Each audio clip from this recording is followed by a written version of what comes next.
I think state-sponsored gambling is an essential corruption of democracy because it violates the most basic premises that make democracy unique, that you can be self-governing, you can be honest and open about your disagreements as well as your agreements, and that you trust other people, that you're in this together. That's what a compact of citizens is. State-sponsored gambling says that rather than face our issues and raise money together or and everybody pay their fair share, we're going to get it by subterfuge and prey on the people who are foolish enough to think that they might get rich. And then the state will take a share of whatever's left over from all the other people involved in the gambling, whoever's running the machines and this, that, and the other. So in a sense, you're in the con artist business with the people who run the nation's casinos. And that ultimately, like a lot of efforts to get free money, will come undone. But before it comes undone, it has already eroded your sense of having a compact of citizens for the common good. You've already corroded that. And so in that sense, it's the forefront of corruption of a very serious issue of how do we protect our freedom and pay for our patriotism.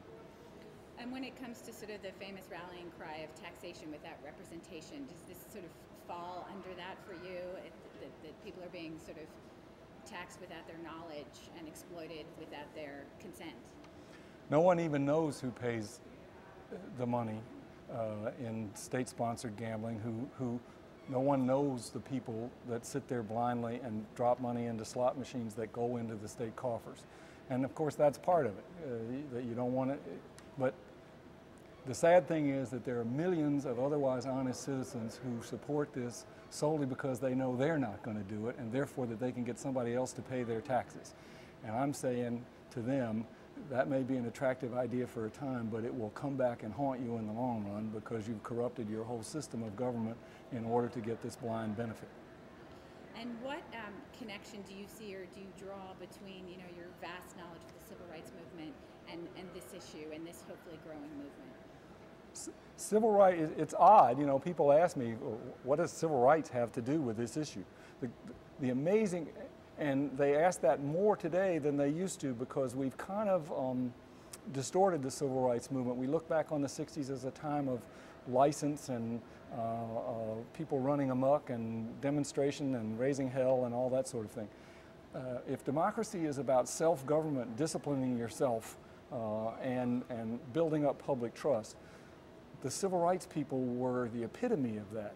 Nobody was more self-disciplined than a freedom rider who was willing to look without violence into the face of somebody about to beat them and say, we can form a new bond of citizenship here even if I have to suffer to do it. So there's a tremendous sense of public trust and a tremendous sense of discipline at the heart of the civil rights movement. And it bore fruit and dividends for us still in new citizenship around the world. And it's that kind of honesty and integrity and common bonds that are so much being torn asunder by the cynicism of the state-sponsored gambling movement. And last question, and this is not really a question, but if you could work in your phrase, you know, that this is playing the citizens for suckers, that what we're really doing is, you know, taking advantage of people. But it's a great phrase. Since the founding fathers introduced the idea that we can be a democracy in the world after 2,000 years when everybody thought it was impossible because we can govern ourselves and we can build up public trust. And America has done a wonderful thing about it, a job of doing just that.